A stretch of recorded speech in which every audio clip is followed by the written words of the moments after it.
here's Michelle trying to figure out if she wants to travel with one of these big clam tents. So I think the 6-foot clam would fit the bike and a small table, but I don't know if the 6-foot is also going to be enough room to do strength classes on the floor.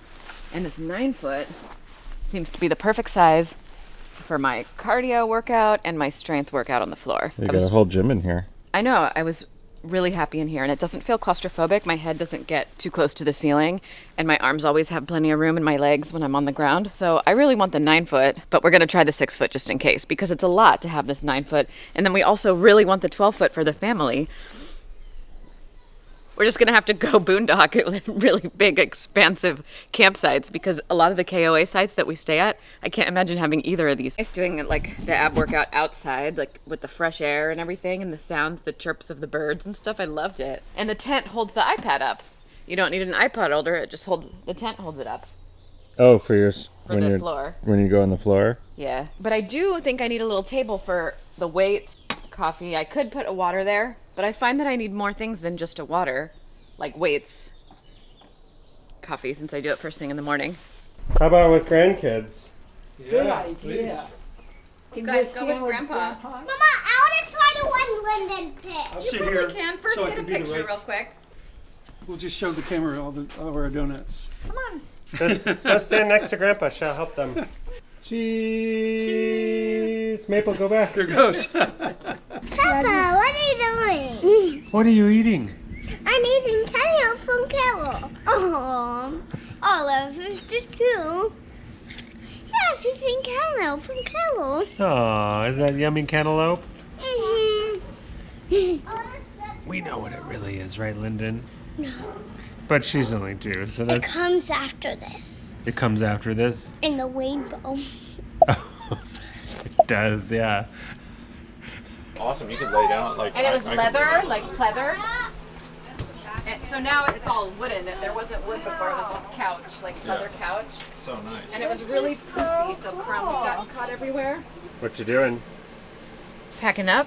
It's much easier when you have family around to watch the kids. Right now, I'm double waterproofing this mattress because we have lots of potty accidents every day, probably 2 a day right now. Little Olive doesn't wear a diaper to bed anymore. So I'm just double protecting her mattress because she has an accident probably about once a week. And I never really know when, so it's kind of like Russian roulette with the bedwetting. So I put on 2 mattress protectors because in the middle of the night, if she pees the bed, I can just take the sheet off and the first mattress protector off and throw them in the shower. And then this is still on there, so she can just go back to sleep on this. And if for some reason she pees the bed again, it'll still be protected. It's strange getting ready right now because everything's a little bit different for our family. Before we had a baby, a toddler, and a preschooler when I was packing up.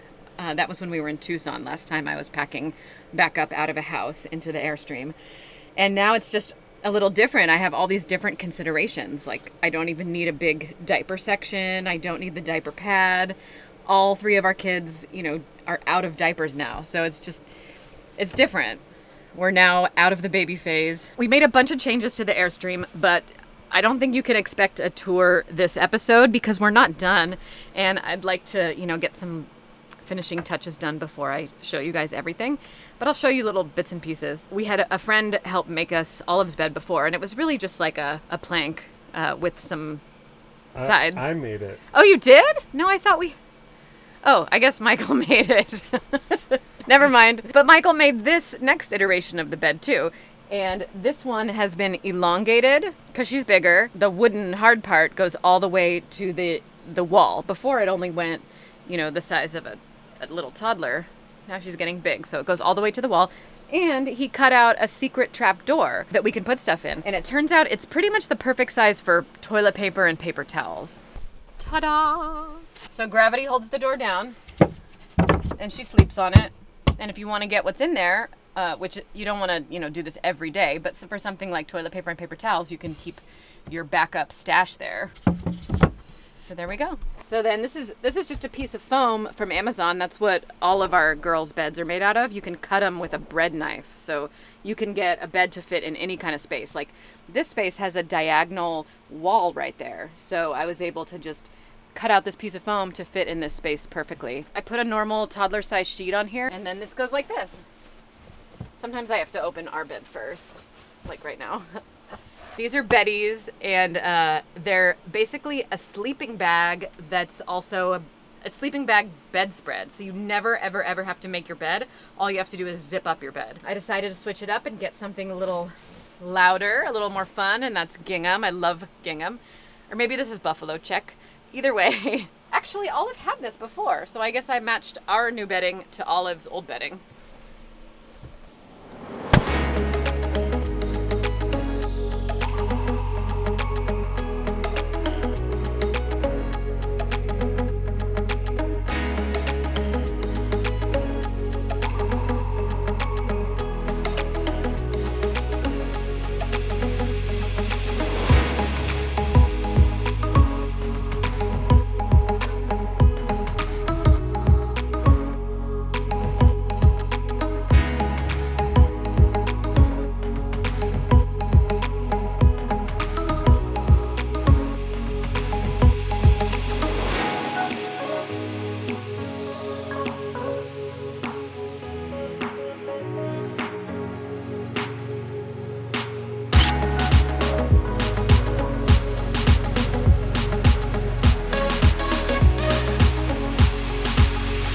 We made a video a while back where I basically showed you all the problems that I've been having with the propane setup. It was the first time I ever asked for help in the comment section, and then that video got a record number of helpful comments. So this is me saying thank you for all of that advice. I took it and I fixed up the propane system and I made it a lot simpler too. The pigtails were a little bit too short, so I got longer pigtails to relieve the pressure on the hoses. The bracket is now properly seated on top of the propane tanks, and now I started using the giant wing nut for tightening down the whole thing instead of that hex nut. The hex nut is what cracked the bracket in the first place. And that tank cover that was resting on the cables, I've completely given it up, so that's no longer a problem. The truth is I've been wanting to get rid of that tank cover anyway. Without having to take that off every time, it's so much easier to monitor and swap out the propane tanks. And I don't have to worry about the lid blowing off in the wind. Gonna do pie store? Yeah. You sure? Mm-hmm. We can do 8 today. 8. It's a very special one. Okay, today is a big day. Would you like some blueberry pie? Or what kind of pie would you like? Oh, lime pie. I love lime pie. Strawberry rhubarb pie and apple pie. How many pieces of grape pie do you want? But for free. 3? Mm-hmm. That's the whole pie. 3/7. I think I would actually 3 more. You'd like 3 more? Mm-hmm.